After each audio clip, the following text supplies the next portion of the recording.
Police হেফাজতে যখন কেউ মৃত্যুবরণ করে এটি একটি নিন্দনীয় বিষয় হয়ে দাঁড়ায়। একটা স্বাভাবিক মৃত্যু যেরকম পুলিশ হেফাজতে মৃত্যু কিন্তু আপনার পুলিশ হেফাজতে যদি কেউ মৃত্যুবরণ করে এটি আরও গুরুতর এবং কঠিনভাবে আইন তাকে সহযোগিতা করে ভিকটিম পরিবারকে।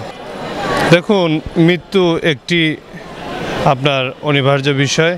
মানুষের মৃত্যু যে কোনো সময় হতে পারে, তবে আমরা চাই না কোনো অনাকাঙ্ক্ষিত মৃত্যু। বিশেষ করে পুলিশ হেফাজতে যখন কেউ মৃত্যুবরণ করে এটি একটি নিন্দনীয় বিষয় হয়ে দাঁড়ায়। তো এই ক্ষেত্রে দেখুন, বেশ কিছু বিষয় আপনার বিবেচনায় নিতে হবে। বাংলাদেশে হেফাজতে মৃত্যু এই সংক্রান্ত একটি আইন আছে 2013 সালের।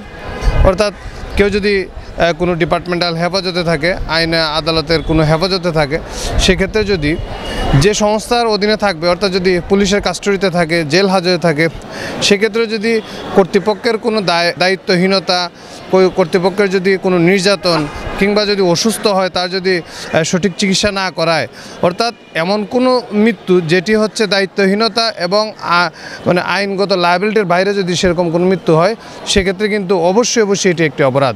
এবং এটি কেমন অপরাধ?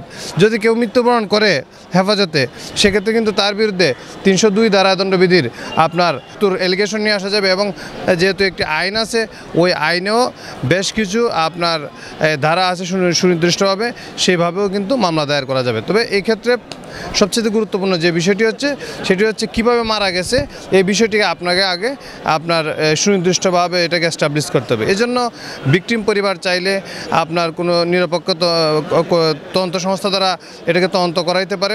এরকম কিন্তু অনেকগুলো বিষয় কিন্তু আগেও হয়েছে। যেমন পুলিশের হেফাজতে মৃত্যুবরণ করলে আবার যদি আরেকজন পুলিশ তদন্ত করে, সেক্ষেত্রে হয়তো সেটি আপনার নিরপেক্ষ নাও হতে পারে। সেজন্য চাইলে আপনার সিআইডি কিংবা আপনার অন্য কোনো সংস্থা দিয়ে কিন্তু তদন্ত করাইতে পারে। এবং অবশ্যই যদি মারা যায় কেউ, এক্ষেত্রে পোস্টমর্টম, তারপরে ইনকোয়েস্ট যে রিপোর্ট, এগুলো কিন্তু তৈরি করতে হবে। অর্থাৎ একটা স্বাভাবিক মৃত্যু যেরকম পুলিশ হেফাজতে মৃত্যু কিন্তু আপনার একইভাবে। এবং এটি আরও একটি গুরুত্বপূর্ণ বিষয়, যখন একজন ব্যক্তি আইনের হেফাজতে থাকে, তখন যদি সে আপনার ওই দায়িত্বপ্রাপ্ত ব্যক্তির নেগলিজেন্সের কারণে তার যদি কোনো ধরনের অবহেলার কারণে মৃত্যুবরণ করে, তাহলে তার তো চাকরি তো যাবে এবং সে ওই যে অপরাধের জন্য কিন্তু দায়ী হবে। সেজন্য যারা এই ধরনের দায়িত্বে থাকে তাদেরকে খুব সতর্ক থাকতে হয়। অবশ্যই এটি আরেকটু গুরুত্বপূর্ণ কথা বলেছেন, সে অবশ্যই ক্ষতিপূরণ পাবে এবং সে চাইলে সিভিল মামলা দায়ের করতে পারে। এমনকি ডিপার্টমেন্টাল পানিশমেন্টের মাধ্যমে অনেক সময় ক্ষতিপূরণ প্রদান করা, কোনো সময় সরকার থেকেও সেভাবে সহযোগিতাও করা হয়।